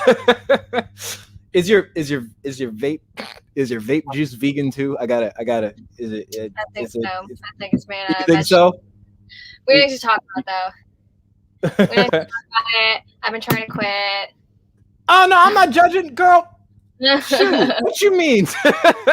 But and not even that, you're a woman of color in this country. I'm surprised you didn't smoke Blizzy on here. That's besides the point though. But so one of the things I want to talk about is like, what do you do to like take care of yourself, nurture your mind? What I'm saying? I call this like mental fitness, emotional fitness. What do you do like when these things happen, not because you want them to happen, but like set things up as far as preparation as a woman of color in this country, especially with this uptick with the pandemic, and I call it the pandemic and the clandemic with 3 Ks. What do you do to take care of yourself up here? Because this bleeds into everything else. You know what I'm saying? Yeah. So what do you do? If you just had anything as far as like how you take care of yourself, regardless if it has anything to do with just you being Asian, but it plays a lot into your existence. But what advice could you give, or what things do you do personally that you do to take care of yourself during this time? Yeah. So, I mean, I go to therapy. Every therapist should have a therapist. I think that that's really important. I don't trust therapists that don't go to therapy or have never been to therapy. Just saying. Interesting. You're probably literally the only therapist I've ever heard say that. But then again, really? I don't interview a lot of. Then again, I also don't interview a lot of therapists, and I don't ask therapists about their life. So, like, yeah. I know that my therapist, I know my therapist just had a kid. That's it. Yeah. I don't even know anything. I'm here. Really I'm paying you. For all therapists to go to therapy, like, we should understand what that. I mean, like, nobody is perfect. We all have our insecurities and our troubles, like, and we should have a place to process that. And I think it's especially important as a therapist to be in that position where you are, the client, and you're getting therapy, and to understand what it's like to be in those shoes. So therapy, I think, is really important. And I know that it's not like super accessible to everybody, which is fortunate. But other things that I like to do, I started biking recently. Biking's been really fun. I don't I used to like go out a lot, and I used to like go out to bars a lot, and those are really fun. But the more the pandemic has like continued on, the more that I realized like that I'm more of an introvert than I really thought that I was. Like I always girl, like, let me tell you something. I don't like people. I'm a social vegan and I avoid meat. Do you understand me? I just I avoid meetups altogether. So I feel you there. Yeah. So that's been kind of an interesting like life change for me. I play a lot of music. I like to cook. That's another thing that I like to do for myself. So just like keeping different making sure that you have interests that are fulfilling for you, right? Like you don't always have to be learning. You don't always have to be doing something new. You can just like do things that are relaxing for you. Sometimes I always like I shut off everything, all work related stuff after like 6 or 7. And like even though my work is really fulfilling and I love what I'm doing, like it's important to me that I keep like a proper work and life balance. Gotcha. Is that your dog over there that's like doing the Cupid shuffle over there? Is that why you're like shooing off in the distance? Oh yeah, he's over there, and my partner just walked in too, so that's why I looked over there. Gotcha. And what does it say? So one of my sisters in the group chat, she says, "Do you have any book recommendations as far as handling mental stress of being a POC in America?" So one I have, but this is like specifically for Asian Americans, so it may not apply to you, is called Minor Feelings. I don't know. I don't have a ton of book recommendations specifically about being a POC. But what about just like I guess like just mental health books? If you have anything, that might be helpful too. Yeah. The Body Keeps the Score is a really, really good one. I think like all therapists read that. That's like a standard one that we all read. What else? I am actually a huge fan of Brene Brown. A lot of her work is like pretty westernized. So if you have grown up in like an Eastern collectivist culture, it may not speak to you as much. But as somebody who has grown up in the US, it's really been like just so. One of her books, I think, is like I Thought It Was Just Me, which is specifically for women. And it's about like just being a woman within a patriarchal society, and understanding that, we're not alone in our struggles. So I thought that was like a really, really great one. Oh, I don't know what the hell this is, and let me just okay, put you in timeout. Thank you. Sorry about that. But I actually read that book. The Body Keeps the Score. Last summer. It's definitely a good one. Also, because you're a musical therapist, I don't know if I told you. So I call him my little older brother. I have a brother that's I pretty much like I adopted, just like I adopted you. You know what I'm saying? But I have a brother that's 33, but intellectually he's 3. He has a TBI. And he takes like music therapy and stuff like that. And my mom's probably like, oh my goodness, I have so many questions. But I know, for instance, for me, like I mentioned before, like I have bipolar 2 disorder and stuff like that. There's a lot of consistency that plays into part to taking care of myself and prepping myself in case of an episode and stuff like that. And there's like a music playlist, for instance, I listen to. What do you listen to when you find yourself being kind of worked up, on edge? That might be helpful during this time. If you even have like a playlist, if you wanted to drop it in the comment section, that's up to you too. But yeah. So this is what's so interesting about me is that like I actually prefer silence sometimes. I think a lot of it has to do with like how music is like so much a part of my work, and I do so much music during the day that a lot of times when I'm stressed, I just kind of need a little bit of silence. That's important though. That is important though, especially like when you get worked up. Like I do it with my grounding technique, and plus I have synesthesia, so sometimes I'm just like, could everything just like shut up? Like I mean literally just like shut the F up. But that's funny. It's kind of like I remember when I used to work landscaping, and like I cut grass like 15 hours a day. The last thing I want to do is like even cut my own hair. Like if it revolves around like that the whole day, yeah, that does make a lot of sense. Interesting. Yeah. And music is still like a big coping strategy for me, and I love playing music and I love playing my own music. But especially just because like I spend so much time playing music, there's the majority of the time, like when I'm just relaxing, I usually try to do it in silence. Gotcha. And this one, and because your boy just came home, so I'm just gonna hit you with some quick hitters and everything like that. So I usually ask these, especially when I'm doing like individual, and I think I'm gonna switch up for you because you as a fellow musician, I'm gonna switch up my quick hitters for this one. Okay. Musical theater, how I want to attack this. I usually ask people their top 5 like rappers and stuff, but I love hip hop and rap, so I got you on that one. Oh, okay. Alrighty then. All right, so I'll do this. We'll do top 5 East Coast and West Coast. Ooh, I'm more of like an East Coast gal though. Nope, I don't care. You said it. You said hip hop. You gotta give me a 5 in each, and they don't have to go in order either.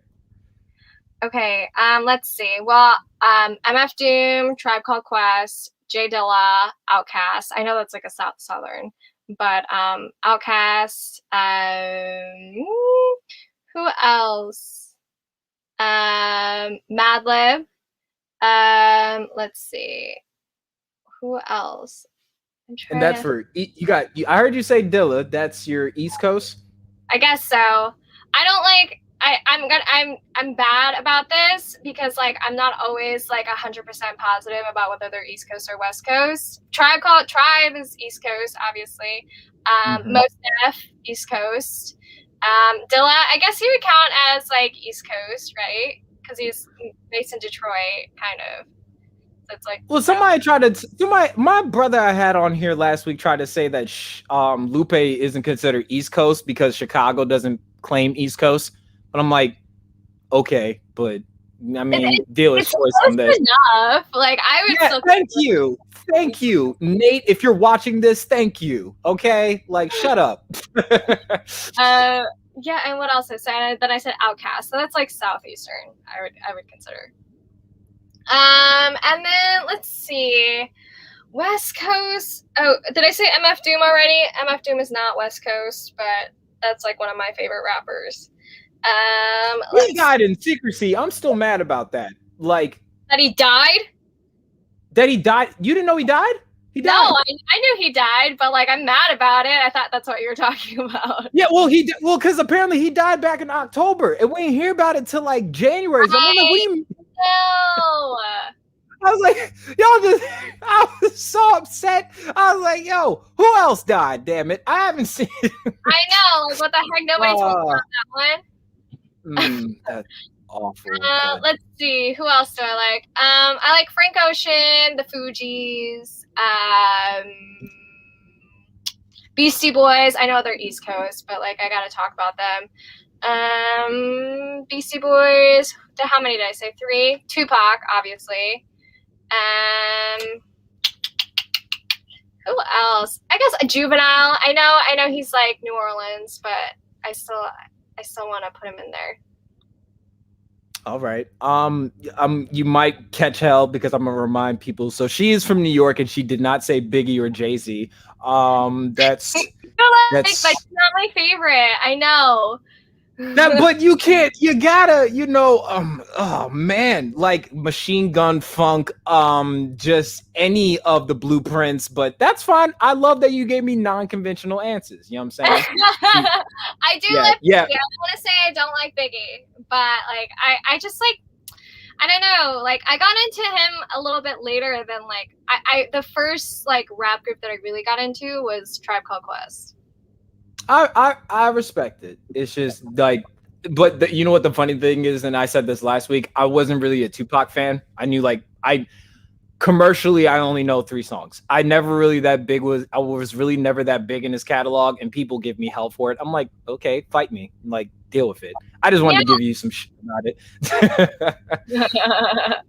Yeah, I do like Tupac, but like I would say like my favorite are probably like MF Doom and Tribe. Those are like my top 2. Gotcha. Now this is just album to album. Not album to album, artist to artist. So Solange or her?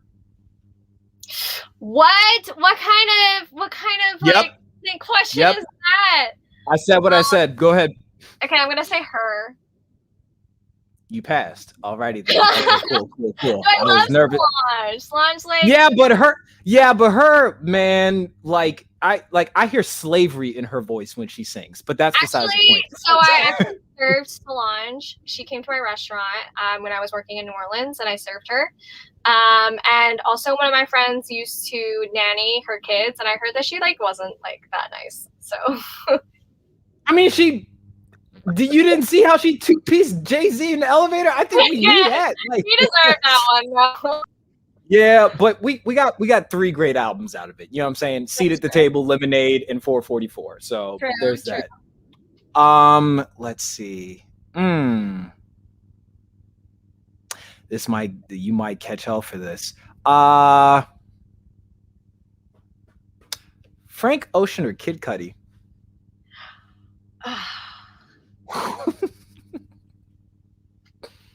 Oh man, I like kind of am leaning towards Cudi because I went to his concert when I was in high school, and like that was really cool. But Frank Ocean. Yeah, but I'm tired of waiting every presidential term for him to give me music. He's playing with my emotions. I do love Cudi, though. I love both of them. Gotcha. I think I'm gonna go with Cudi. Yeah. Alrighty. Pink or Britney Spears? Britney, just because. What? Like, Dawn. Okay, hear me out. Just like I think Pink's music is like so like affirmative and validating, but with Britney, like she just like has had it so tough. I just like feel for Britney. I know.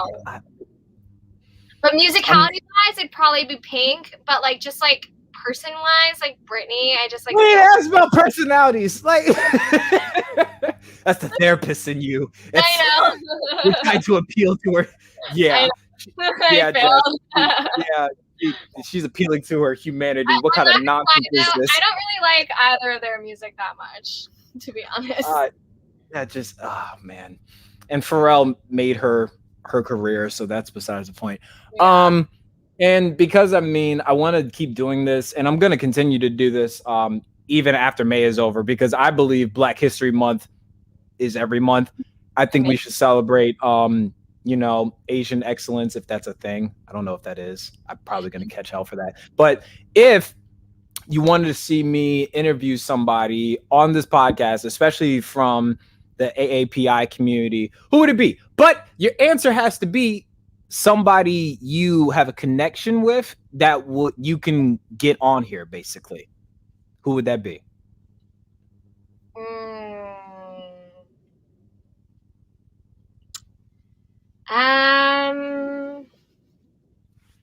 I feel like Charlotte would be good. You know Charlotte Young?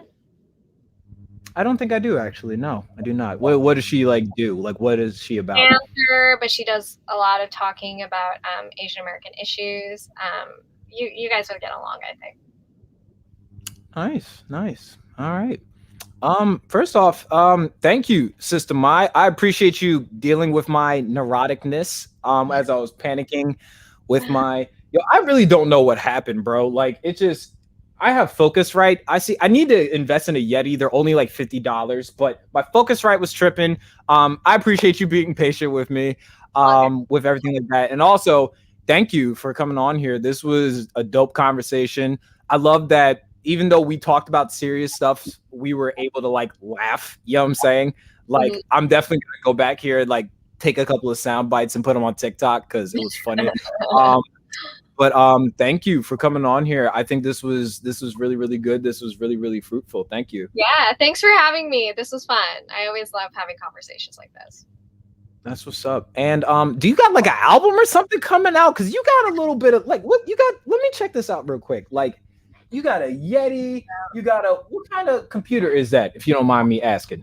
This is my partner's MacBook. I think it's like a MacBook Pro or something. Yeah, but you're next to it. It's technically yours, so like. Yeah, well, he's got Logic on it. That's why it's up here, because like we make beats up here. Haven't made a beat in a little while, just because I've been a little burnt out. But this is where we usually do it. Yeah, I've been retired from music for a good minute, so I understand. But all right, so you be making beats. We'll talk later. They're not good. Don't like.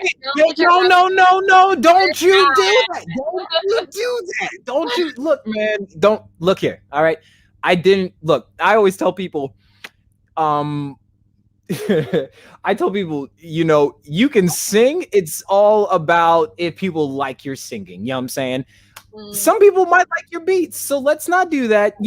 Beats or producers are kind of like, pretty much as far as like the music that they make, they're kind of like fingerprints. They all look the same, but they're all different in their own way. So let's not do that, because there might be some cheesy lean sipping rapper that like might cop a beat. He goes triple platinum, and then you don't got to work for the rest of your life. You don't know.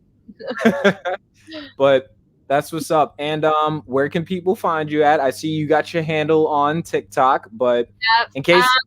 That's my handle for TikTok. That's my handle for Instagram too.